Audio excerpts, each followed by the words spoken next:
বন্ধুগণ, আপনারা আজকে সুপ্রিম কোর্ট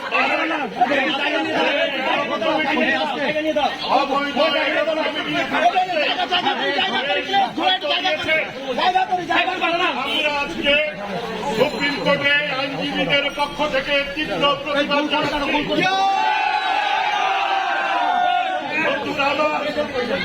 আপনারা জানেন, ওনারা বলেছেন আওয়ামী লীগ নাকি নিষিদ্ধ।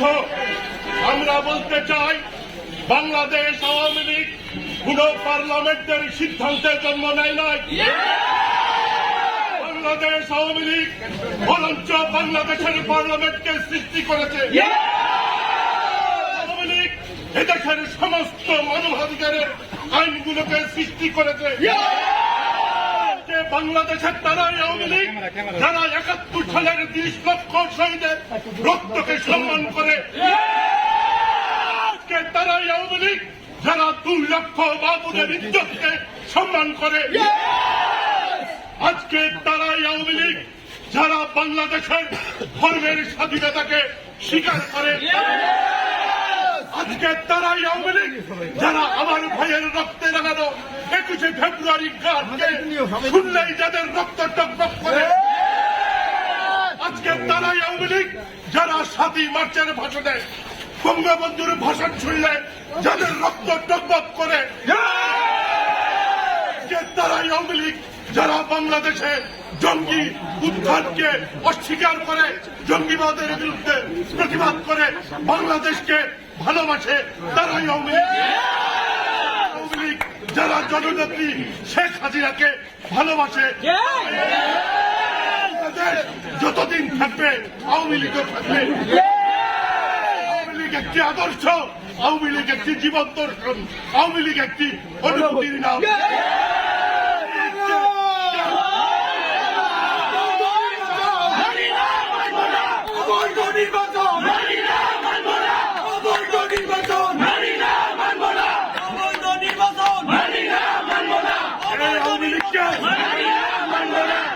এই আওয়ামী লীগকে কেউ নিষিদ্ধ করতে পারে না।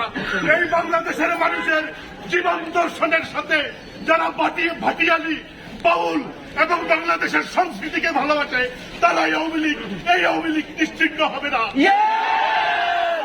এই অবৈধ সিদ্ধান্তের বিরুদ্ধে আজকে আমাদের এই তাৎক্ষণিক প্রতিবাদে আমরা ঘৃণা প্রকাশ করছি।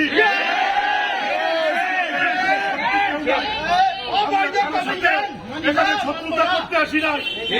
এখানে একটা আইনি পেশা, আমরা পবিত্র পেশার মর্যাদাকে রক্ষা করতে চাই।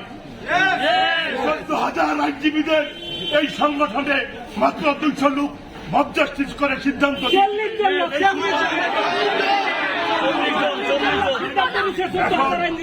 এখন আপনাদের সামনে বক্তব্য রাখবেন সুপ্রিম কোর্টের সিনিয়র আইনজীবী অ্যাডভোকেট রবিল আলম বুদু। এরপর senior advocate Mansur Haque Chowdhury sir দিক নির্দেশনা দিবেন। সবাইকে ধন্যবাদ।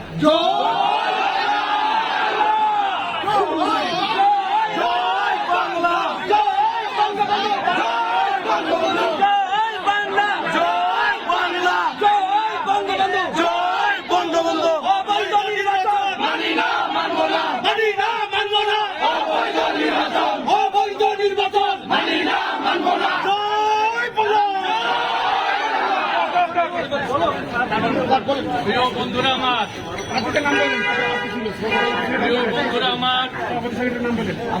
এই বাংলাদেশ ৩০ লক্ষ শহীদের বিনিময়ে, এই বাংলাদেশ ২ লক্ষ মা বোনের ইজ্জতের বিনিময়ে বাংলাদেশ, এই বাংলাদেশে কোটি কোটি ঘর বাড়ি জ্বালিয়েছে রাজাকার আলবদর পাকিস্তানিরা। আমাদের ১ কোটি বাঙালিকে শরণার্থী হতে হয়েছে। এই সংবিধান তৈরি হয়েছে ৩০ লক্ষ রক্তের বিনিময়ে। সেই সংবিধানের অভিভাবক বাংলাদেশ সুপ্রিম কোর্ট। সেই সুপ্রিম কোর্টের আইনজীবীদের যে নির্বাচন, সেই নির্বাচনকে অবৈধভাবে হজম করতে চায় বিএনপি, জামাত, এনসিপি নামের দুর্গন্ধযুক্ত বাংলাদেশ আওয়ামী লীগ বলাই করে জন্ম হয়েছে। বাংলাদেশ আওয়ামী লীগ এখনো লড়াই করছে।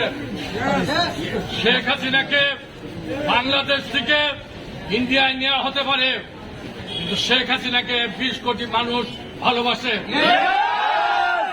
যার কারণে আজকে বাংলাদেশ সুপ্রিম কোর্টের যে নির্বাচন হচ্ছে, এই নির্বাচনে বিএনপি, জামাত, এনসিপিরা ভয় পাচ্ছে।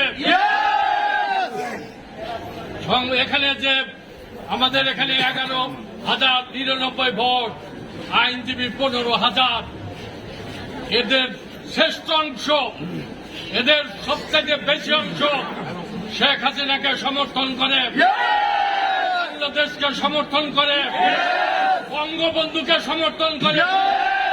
সেই কারণে ওরা গুজামিল দিয়ে এই নির্বাচন করতে চাচ্ছে। 13-14 মে এই নির্বাচন আমরা হতে দেব না। এই নির্বাচন অবৈধ এবং যারা পাপ করেছে বাংলাদেশে 24শে অগাস্টের নাম 24শে জুনের কথা বলে এই পাপীদেরকে সুপ্রিম কোর্ট থেকে শুরু হবে আন্দোলন। আমরা ইনশাল্লাহ সুপ্রিম কোর্টের আইনজীবীরা যদি এক থাকি, এদেশে অন্যায়, দুর্নীতিবাজরা, সন্ত্রাসীরা, 71-এর রাজাকাররা এখানে বসবাস করতে পারবে না। আজকে যে এখানে ইলেকশনের কথা বলা হয়েছে, ইলেকশনের প্রধান যে নির্বাচন কমিশন এই যে বাজেট নির্বাচন করতে চাচ্ছে, উনি উপস্থিত হননি। আমরা চাই বয়কট, বয়কট, অবৈধ নির্বাচন, অবৈধ নির্বাচন, বয়কট, বয়কট। আগামী দিনগুলোয় আমরা সুপ্রিম কোর্টের আইনজীবীরা, আমাদের মনসুর হক স্যার আছে, আমাদের ব্যারিস্টার সাজ্জাদ আছে, আমাদের বুলবুল আছে, আমাদের দোলন আছে, আমাদের যারা সেক্রেটারি ক্যান্ডিডেট মোতারেশন সাজু, আমাদের আজার ভাই আসাদুজ্জামান মনির, আমাদের বিএম কাউসার, বিএম রাফেল, আমাদের যে নেতৃবৃন্দ আছি, আমরা অবশ্যই এই নির্বাচনে আমরা আমাদের মতো কাজ চালিয়ে যাব। সবাইকে ধন্যবাদ। জয় বাংলা, জয় বাংলা।